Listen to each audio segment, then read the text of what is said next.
जबलपुर शहर में कान फाड़ू साइलेंसर, बिना नंबर और स्टाइलिश नंबर प्लेट वाहनों के खिलाफ जबलपुर पुलिस का अभियान जारी है, जिसको लेकर जबलपुर एसपी आदित्य प्रताप सिंह ने हर थाने में सिपाहियों को रोज एक गाड़ी थाने में लाने का टास्क दिया है। वहीं बीते 10 दिनों में 1379 गाड़ी संचालकों के खिलाफ अभी तक कार्रवाई की जा चुकी है। श्रीमान पुलिस अधीक्षक महोदय जबलपुर के द्वारा विभिन्न थाने में जो हमारी चीता और पेट्रोलिंग होती हैं उनको टारगेट दिया गया है कि जो अमानत नंबर वाले वाहन हैं और जो बुलेट में साइलेंसर लगा के या फिर प्रेशर हॉर्न लगा के बहुत ज़्यादा तेज़ आवाज़ करते हुए जो वाहन निकलते हैं उनको पकड़ के थाने लेकर के आना है और उन पर जो है वैधानिक कार्रवाई करनी है। इस अभियान के अंतर्गत पिछले 10 दिनों में लगभग 1400 टू व्हीलर्स जो हैं थानों में ला करके उनके विरुद्ध मोटर व्हीकल एक्ट के अंतर्गत कार्रवाई की गई है। अवैध शराब की तस्करी में लिप्त एक आरोपी को पुलिस ने गिरफ्तार किया है, जहां तिलवाड़ा पुलिस में आरोपी के पास से अवैध देसी मदिरा शराब जब्त की है। जहां थाना प्रभारी तिलवाड़ा सहित बर्मन ने बताया कि दिनांक मुखबिर से सूचना प्राप्त हुई कि ग्राम घुंसौर में नरेश काछी पटेल अपने मकान के पीछे पर्ची में देशी शराब रखे बेचने की फिराक में घर के पीछे खड़ा है।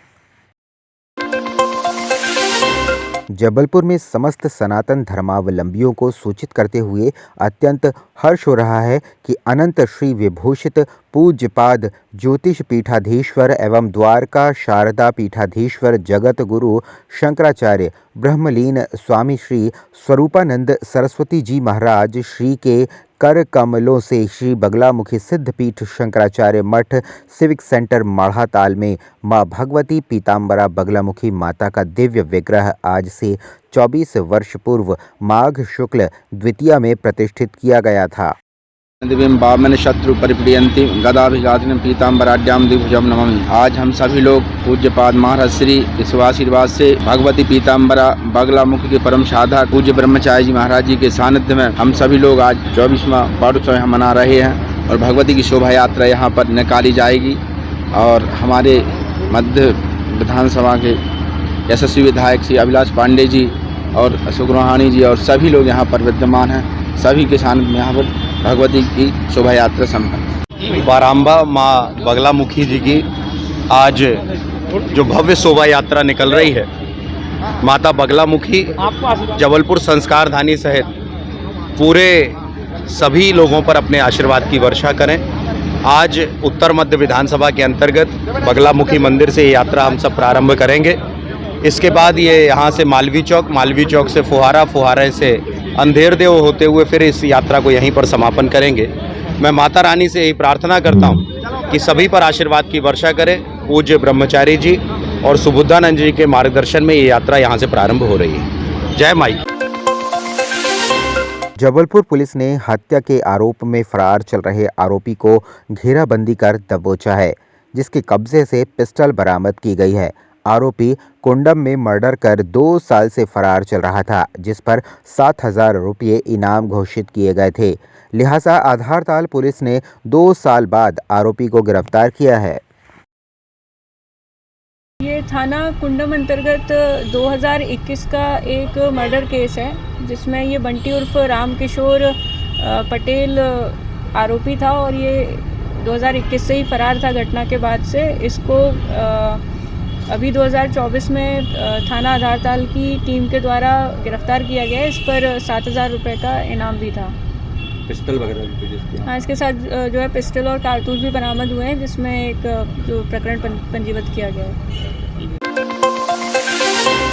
जबलपुर में हार्ट रिसर्च एसोसिएशन के द्वारा IMA जबलपुर के तत्वावधान में जबलपुर शहर की पहली मेडिको लीगल कॉन्फ्रेंस का आयोजन दिनांक 11 फरवरी को IMA hall right town Jabalpur में किया जा रहा है, जिसमें नई दिल्ली से आए हुए सुप्रीम कोर्ट के वरिष्ठ अधिवक्ता एडवोकेट पंकज मोंगा एवं वरिष्ठ medico legal expert colonel Vineet Jaiswal Jabalpur एवं इसके आसपास के शहरों के IMA सदस्यों को बताएं।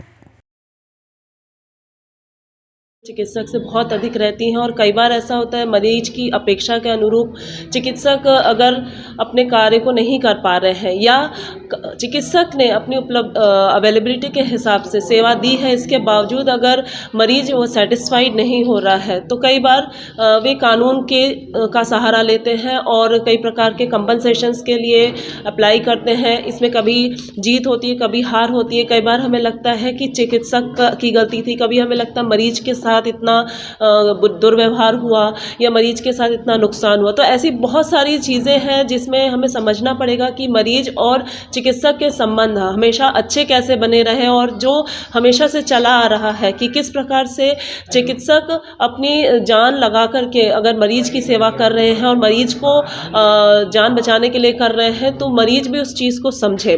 इसी बात को समझते हुए एक चिकित्सा कानून संगोष्ठी का आज यहाँ IMA हॉल में आयोजन किया गया, जिसमें हार्ट रिसर्च एसोसिएशन से डॉक्टर पुष्पराज पटेल एवं डॉक्टर कावेरी ने चिकित्सक कानून से संबंधित एडवोकेट्स को यहाँ इनवाइट किया और इसमें हमारे साथ कर्नल विनीत जायसवाल जी आए, दिल्ली से आए थे और उन्होंने हमें इन चिकित्सा जगत में आए 50 से अधिक नए नियमों के बारे में जानकारी दी, जिसमें उन्होंने जताया कि किस प्रकार से मरीज अपने बहुत सारे अधिकार हैं जिसका उपयोग करें, उनको भी ये जानकारी हो और चिकित्सकों को भी इन अधिकारों के बारे में जानकारी हो और साथ ही हम हमारे मरीज को उसकी जो भी समस्या है उसको किस प्रकार से उसे व्यक्त करें और उसको समझाएं, ताकि जो कई बार इलाज शुरू हो जाता है लेकिन उसका डिसीजन लेने में देरी हो जाती है और कई बार मृत्यु हो जाती है। तो ये जो लाइफ बचाने के लिए शॉर्ट स्पैन होना चाहिए, उस टाइम को हम कैसे और प्रभावी तरीके से मरीज और उसके परिजन पहुंचाएं और अपने आप को भी कोर्ट से बचाएं और चिकित्सक जो मरीज की सेवा करना चाह रहा है उन्हें भी इन कोर्ट के चक्रों में ना फंसना पड़े। किस प्रकार से हम अपनी सुविधाओं को और अच्छे से करें और कानून को समझें और कानून का सही तरीके से हम क्रियान्वयन करें, इस बारे में ही इस संगोष्ठी का आयोजन हुआ, जिसमें विभिन्न विधाओं के चिकित्सक यहाँ उपस्थित हुए। हमारे इस कार्यक्रम की सफलता इसी से रहेगी कि हम नित नए जो विभिन्न प्रकार के कानूनी कार्रवाइयाँ हो जाती हैं और कई बार उनका कोई फल नहीं मिलता और चिकित्सा क्षेत्र एक बैड इम्पैक्ट लेने लगा है, उसको हम रोक सकें ताकि चिकित्सा को हम उसी तरीके से दिखा सकें जिस तरीके से मरीज चाहता है, क्योंकि हर मरीज एट द एंड सर्विस लेने आ रहा है, वो अपने हेल्थ के लिए हम पर डिपेंडेंट है। तो हम उस चीज़ को किस तरीके से अच्छे से उन तक पहुंचा सके और कानूनी नियमों को भी समझ सके। इसी आज IMA हॉल में IMA जबलपुर एवं हार्ट रिसर्च एसोसिएशन के तत्वाधान में एक मेडिको लीगल कॉन्फ्रेंस का आयोजन किया गया है, जिसमें कि IMA के सभी मेंबर्स उपस्थित हैं और इसमें मुख्यतः जो मेडिकल लॉज हैं, जो मेडिकल नेग्लिजेंस के केसेस बढ़ रहे हैं, तो उसके बारे में डॉक्टर्स को अवेयर करने का प्रयत्न किया जा रहा है कि किन किन केसेस में किन किन छोटी छोटी सी भूलों के कारण इस तरह की घटनाएं होती हैं, उन्हें कैसे सुधारा जा सके, क्या हॉस्पिटल में सावधानियां रखनी चाहिए ताकि ऐसी घटनाएं ना हो, ऐसे केसेस ना हो। जब कोई केस कोर्ट में जाता है तो उसमें किस चीज़ के बारे में ज़्यादा ध्यान दिया जाता है, क्योंकि एक चिकित्सक अपने मरीज़ का इलाज तो भरपूर करते ही हैं, लेकिन उसके बावजूद भी कुछ कमियां रह जाती हैं, कुछ फैक्टर्स होते हैं जो हमारे हाथ में नहीं होते, उनके कारण अपेक्षित सुधार नहीं हो पाता या कई बार मरीज़ की जान चली जाती है। फिर ऐसे केसेस में विवाद की स्थिति बनती है, अल्टीमेटली ये केस कोर्ट में जाते हैं। तो क्या ऐसी सावधानियां होनी चाहिए, जो एक सबसे इम्पॉर्टेंट इसका पार्ट है इन्फॉर्म्ड कंसेंट, की मरीज़ को जो भी इलाज दिया जा रहा है उसके बारे में पूरा जानकारी दी जाए शुरुआत में ही। अगर कोई सर्जरी होने वाली है तो उस सर्जरी से होने वाले फ़ायदे, नुकसान, उससे होने वाले कॉम्प्लिकेशन और क्या अल्टरनेटिव ऑप्शंस हैं उस मरीज़ के पास में, ये सब चीज़ें शुरुआत में अगर बता दी जाएँ तो मरीज़ निर्णय लेने के लिए स्वतंत्र रहता है कि हाँ, उसे आगे ये ट्रीटमेंट कंटिन्यू करना है या कोई सेकंड ओपिनियन लेना है या कोई दूसरा अल्टरनेटिव ट्रीटमेंट करना है। अगर ये सब जानकारी मरीज़ को हो तो इस तरह के केसेस 90% तक कम हो सकते हैं। और साथ ही जब ये भी बात आई कि एक हर डिपार्टमेंट की कमेटी होनी चाहिए, इंटरडिसिप्लिनरी कमेटी होनी चाहिए, कि जैसे कार्डियोलॉजिस्ट हैं, फिजिशियन है, गायनेकोलॉजिस्ट हैं, जो समय समय पर मीटिंग करें और ये देखें कि स्टैंडर्ड ऑफ केयर समय के साथ हर हॉस्पिटल में समुचित है कि नहीं है। अगर मैं एक कार्डियोलॉजिस्ट हूँ, जो आज के समय में जो एडवांसमेंट हो रहा है, तो क्या हमारे जो दूसरे सेंटर हैं उनमें वो सुविधाएं हैं, उपलब्ध है नहीं है? क्या वो दूसरे सेंटर्स भी प्रॉपरली अच्छे से पेशेंट के लिए काम कर रहे हैं या कुछ उसमें और सुधार हो सकता है? तो उन सेंटर्स को वैसा गाइड करें, ये सब चीज़ें डॉक्यूमेंट हो, रिटन में हो, ताकि कभी ऐसा विवाद की स्थिति बने तो उसमें हम अपने आप को ये भी बता सकें कि हम जो इस समय के हिसाब से श्रेष्ठ इलाज हो रहा है या होना चाहिए कहीं पे भी, वो हम दे रहे हैं। और ये जो घटना हुई है वो लापरवाही के कारण हुई, एक दुर्भाग्य कहा जा सकता है कि मरीज़ की जान नहीं बच सकी। तो इन सब चीज़ों के बारे में, छोटे छोटे से पॉइंट्स के बारे में अवेयरनेस के लिए एक प्रोग्राम आयोजित किया गया। और मैं धन्यवाद देता हूँ डॉक्टर अभिजीत, डॉक्टर आदित्य परिहार, जिन्होंने इतना बड़ा प्रोग्राम आयोजित किया और हम सभी चिकित्सकों को लाभ हो रहा है इससे। जबलपुर समेत समूचे महाकौशल और आसपास के जिलों में अचानक रविवार सुबह मौसम का मिजाज बदल गया है। ओलावृष्टि के साथ मूसलाधार वर्षा हुई। गरज चमक के साथ तेज बारिश ने शहर को तरबतर कर दिया। यह सिलसिला रुक रुक कर जारी रहा। इससे पहले फसलों पर बुरा असर पड़ने की आशंका जताई जा रही है।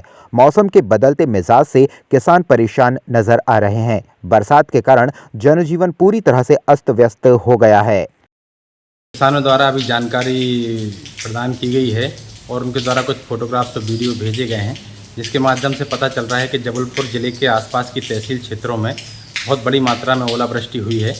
हमारी सरकार और प्रशासन से मांग है कि वो तत्काल सर्वे करे और किसानों को उचित मुआवजा का वितरण करे। राघवन सिंह पटेल, भारतीय किसान संघ, अखिल भारतीय प्रचार प्रमुख।